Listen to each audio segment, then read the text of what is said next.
تا ئێستا لیژنەکانی تایبەت بە لێکۆڵینەوە لە هۆکاری سووتانی دوکانەکانی بازاڕی قەیسەری نەگەشتون بە ئەنجامی کۆتایی و ئیدارەی کەرکووکیش ڕەزامەندی دەربڕیوە ڕێکخراوی تیکای تورکی دوکانەکانی ئەو بازاڕە نۆژان بکاتەوە.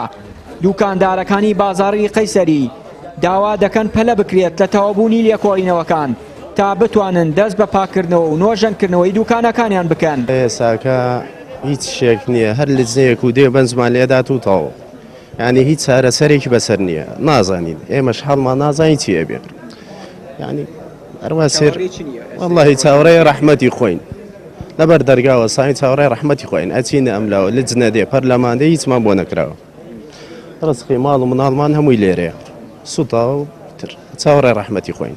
وەڵڵاهی کاکە داواکاریمانەوەی بێن هانایم خەڵکەوە ڕۆژی ئەم لجنەتی ڕۆژی ئەو لجنەتی ئەمە وا نابێ خەڵک وا ماڵەکەی سوتاوە عەلەقەن ڕێ بدەن با دوکانەکەی بکاتەوە، هەمووی زەرەری کردووە، تر هەیە کەمتر هەیە زیاتر، کەس نییە بێ زەرەر لەم بازاڕە.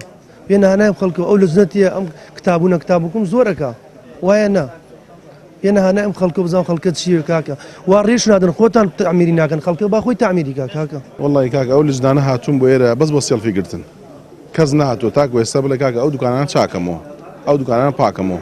ئێمە داواکاری لە حکومەت کاکە خۆمان دوکانەکان پاکەینەوە، خۆمان ئیشەکەی خۆمانیکەین بەدەستی خۆمانیکەین، خۆمان نەقاریەکەین، خۆمان پاکێکینەوە، کەس هیچمان بۆ ناکە یەک هەفتەیەوە هەر لجنەیە یە بۆ ئێرە و ڕەسمەگرێەوە گەڕێتەوە.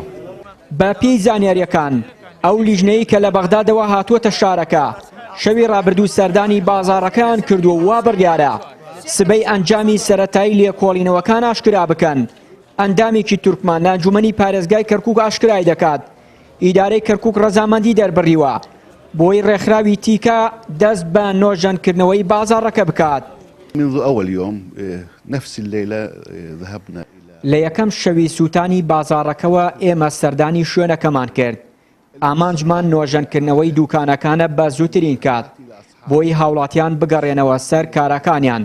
بۆ ئەو مەبەستە راپۆرتێکمان ئاراستەی پارێزگاری کەرکووک کردو چۆنێتی ڕێگاکانی نۆژەنکردنەوەمان بۆ ڕوون کردەوە و پارێزگاریش بەغدادی لێ ئاگادار کردوێتەوە. دواتر ڕێکخراوی تیکای تورکی کە ڕێکخراوێکە لە سەرجەم عێراق کار دەکات سەردانی بازاڕەکەی کرد. پرۆژەیەکمان پێشکەش کردن ئەوانیش بڕیاریاندا بە زووترین کات دەست بکەن بە نۆژەنکردنەوەی بازاڕەکە. ئەمەش دوای ئەوەی پارێزگاری کەرکووک لەگەڵ سەفیری تورکیا ڕێککەوتنیان لەو بارەیەوە واژوو کرد. بۆیە پشتیوان بخوا لە سبەی نێوە ڕێکخراوەکە دەست دەکات بە کارەکانی بۆ نۆژەنکردنەوەی بازاڕەکە. ئەمەشمان لەگەڵ پارێزگار و نوێنەری شوێنەواری کەرکووک و خاوەنی دوکانەکان باس کردووە و پێشبینیش دەکەین لە ماوەی کەمتر لە مانگێک نۆژەنکردنەوەکە تەواو بێت.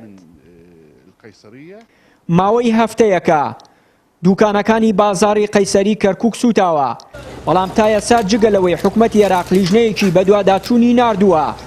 چەندین لایەنی پەیوەندیداری تر سەردانی بازاڕەکەیان کردووە، بەڵام هیچ بەڵێنێکیان بەو دوکاندارانە نەداوە بە نۆژەنکردنەوەی بازاڕ و دوکانەکانیان.